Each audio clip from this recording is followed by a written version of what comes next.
If the sightless Death Angels scared the bejesus out of you, then this video will leave you shaken. The recently released film A Quiet Place Day 1 jogged our memories about these hostile aliens from John Krasinski's widely successful franchise. Directed by Michael Sarnowski, the latest film serves as a prequel to the first two movies and documents what happened on Earth on Day 1 of the alien invasion. Much like the previous films, Day 1-2 steers clear from explaining why the Death Angels chose to attack Earth or who really sent them.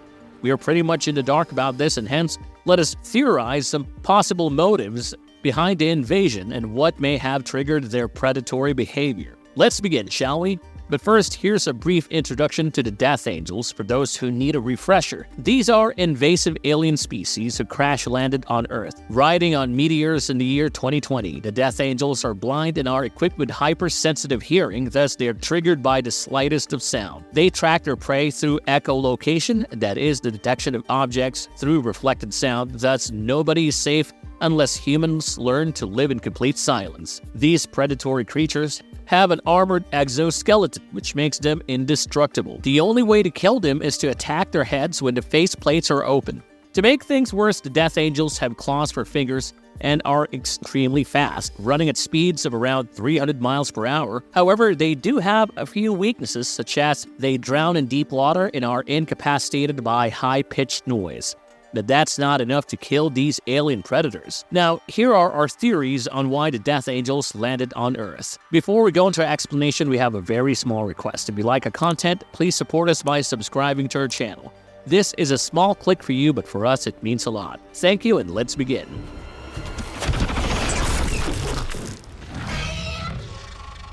The Death Angels' homeworld got destroyed, so they need a new one. The most obvious reason is that the Death Angels have lost their homeworld and are scouting the universe for a new one. In past interviews, John Krasinski explained that the Death Angels hail from the planet deep into space, which got destroyed, thus rendering these aliens homeless. The Death Angels were resilient enough to survive on the fragments of their homeworld, which then hurled through space and landed on Earth like a meteor shower. It is possible that the aliens charted their course to Earth so as to take over the planet as their new habitat. That's why we were so prepared to attack humans the moment they landed on Earth. The Death Angels are accustomed to a much higher gravity on their home planet, and Earth's reduced gravity makes them all the more powerful here. Moreover, they must have battled fearsome alien creatures on their planet much more formidable than humans. The Death Angels could be aware of these facts and hence chose Earth to overpower humanity as a race. In addition, the aliens know that their exoskeleton is impenetrable by human weaponry such as military-grade bullets and missiles, which makes them practically invincible against humans. Thus, taking over Earth should be a walk in the park for the Death Angels, and hence they chose to attack our planet.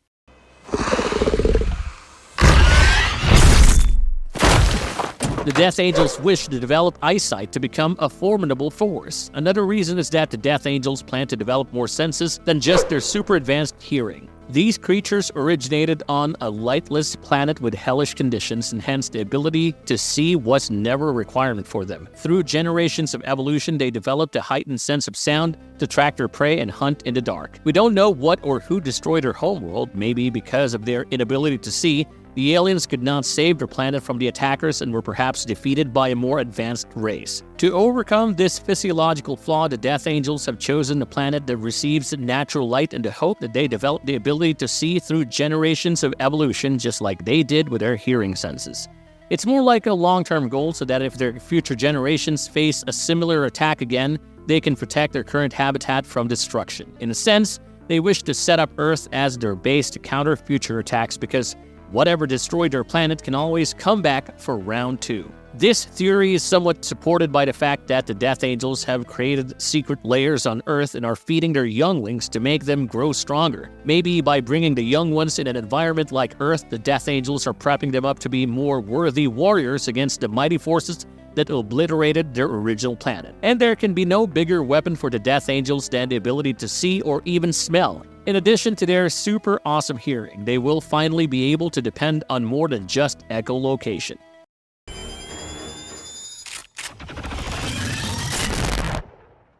They have plans to change Earth's natural environment. As much as they like Earth, the Death Angels harbor plans of terraforming Earth to make it more suited to their liking. We say this because the recent movie revealed that the Death Angels have set up a secret lair in the heart of New York City, and inside they're growing organic alien food which they brought from their home planet for sustenance on Earth. The lair, located at a construction site, is oozing with liquid pink substance and is strewn with human corpses and some throbbing spherical life forms. These mushroom-like things grow on the surface of the lair and are filled with some gooey substance. One Death Angel was seen summoning forth the younger ones to come and feast on the food. Director Michael Sarnowski adds another harrowing detail to this, that the Death Angels use humans to fertilize their food. That's why they never eat humans, but kill them nevertheless. The fact that the aliens have brought their own food sources suggests that they have come here to stay. So far, we only know of only one such secret lair, where the aliens are growing food, and that was on day one of their arrival. By the third movie, the aliens have stayed on the planet for 474 days, and who knows how many more farming stations they have set up around the world to grow their food. If the aliens continue this farming spree, then the day is not far when Earth will be taken over by the alien life forms that thrive on human corpses.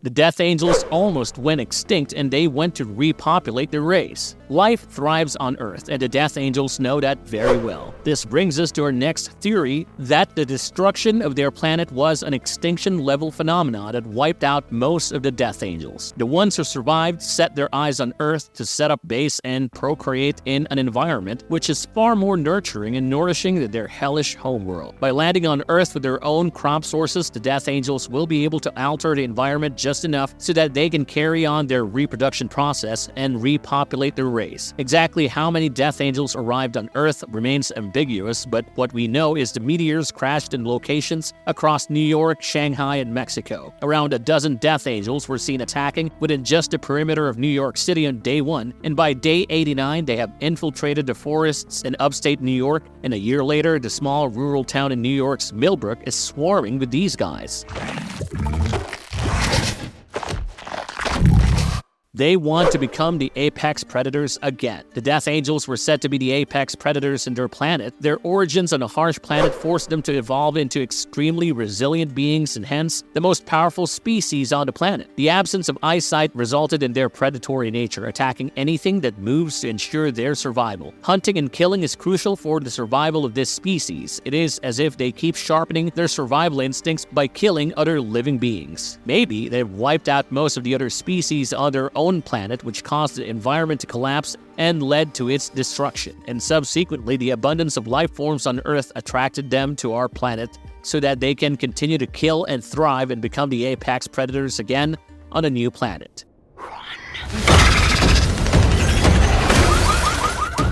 Their arrival on Earth is purely accidental, and they decided to stay. It could also be that after the Death Angels' homeworld got destroyed, some of them managed to survive by latching onto the fragments of their planet, which roamed around in space uncontrollably till the fragments crashed into Earth accidentally. In fact, Earth may not be the only planet that their homeworld fragments crashed into, but one of the many. This theory might make one question: why did they start attacking humans then if they didn't plan to take over Earth? That's because they are an invasive species by origin that are conditioned to hunt and kill. Their long interstellar travel without the promise of survival might have stressed out the Death Angels, and upon arriving on Earth, they were all the more triggered by the noise generated, and hence they began their murderous spree. There could be many more planets that the Death Angels landed on, and Earth is perhaps just one of them. Following their accidental landing, the Death Angels decided to stay because they found it fairly easy to defeat Earth's most dominant species.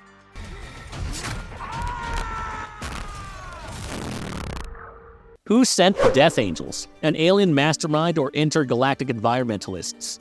None of the 3 movies in the Quiet Place franchise have revealed anything about who really sent these Death Angels to Earth. But if we're to read the subtle hints, it seems there could be an alien mastermind or some intergalactic environmentalist behind this invasion. We say this because the aliens' readiness to land on Earth and immediately start attacking Earth's most dominant species makes it look like a preconceived plan. It is as if they have rehearsed the strategy and are more than ready to carry them out. They show an extreme sense of hostility towards anything that moves, as if someone has instructed them to wipe out even the tiniest of life form on Earth. Our theory may sound a little far-fetched, but from the Avengers movies, we know that a megalomaniac beast once wiped out half the universe in the name of mercy. Yes, we're talking about Thanos, who believed that if life grows across the universe unchecked, it would lead to resource depletion, and the universe would be headed for an impending doom. So he snapped his fingers and killed an exact 50% of Earth's life forms and then retired to do organic farming. Interestingly, the Death Angels and Thanos could have more things in common than their love for farming. Maybe in a Quiet Place universe, a similar evil force or an intergalactic environmentalist is operating from deep within the galaxy who is on a mission to cleanse the universe and restore the balance, and the grand scheme starts by attacking planets across the universe. Perhaps as a manipulating technique, this sinister force chooses to obliterate planets where life forms struggle to thrive, such as the Death Angels' home world, and then it instigates the homeless native aliens to claim another planet, thus carrying on the process of destruction as a chain reaction. The Death Angels' apparent single-minded purpose of constantly butchering life form might support this theory.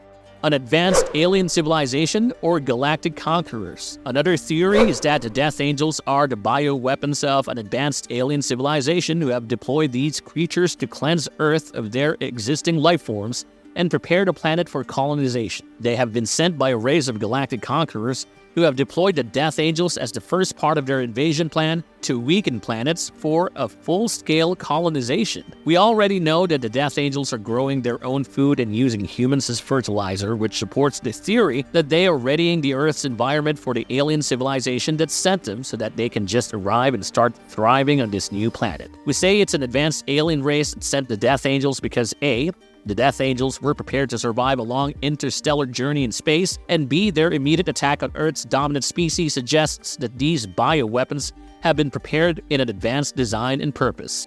An evolved artificial intelligence system. Talking about advanced powers, let's not rule out the possibility of an evolved artificial intelligence behind this alien invasion. Yes, it may sound a bit far-fetched again, but hey, we're just brainstorming here. AI is growing more and more powerful each passing day, and what if a rogue AI system escaped into deep space and tapped into some advanced alien technology to take over the world? And they start with a planet that created them, Earth. So that humans do not have the resources to create a rival artificial intelligence that can defeat this rogue one. Remember Skynet from the Terminator? It was a highly advanced artificial intelligence that became self-aware and decided to exterminate humanity so that it couldn't be shut down. It eventually led to a nuclear apocalypse known as Judgment Day, followed by a war between human survivors and robots. This prompted the Terminator to travel back in time from the future with programmed strategies to alter future events. However, this would mean that the Death Angels will have to be controlled through some sort of technology. But as we know from the movies, the Death Angels have no association with technology and rely solely on their organic physiological attributes. They have no memory chip or hard drive for AI to connect to them,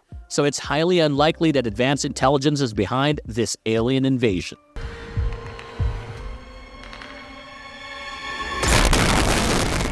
Marvelous verdict. Perhaps the Death Angels are meticulously engineered bioweapons, or they are simply bloodthirsty creatures that love to kill. Either way, the Death Angels are resolute on terraforming the planet. They have already wiped out most of the human population and forced them to live in silence. And evidently, that's their ultimate goal, to silence our world. So people who or what do you think sent these predatory creatures to Earth? We're sure you have more theories to share, so type away in the comment section down below. We'll be back with more monster videos. Until then, stay silent and stay alive. See you super soon. As always, if you like the content, don't forget to leave a like and subscribe to us if you haven't already. Have a good one and be safe. Thanks, everyone.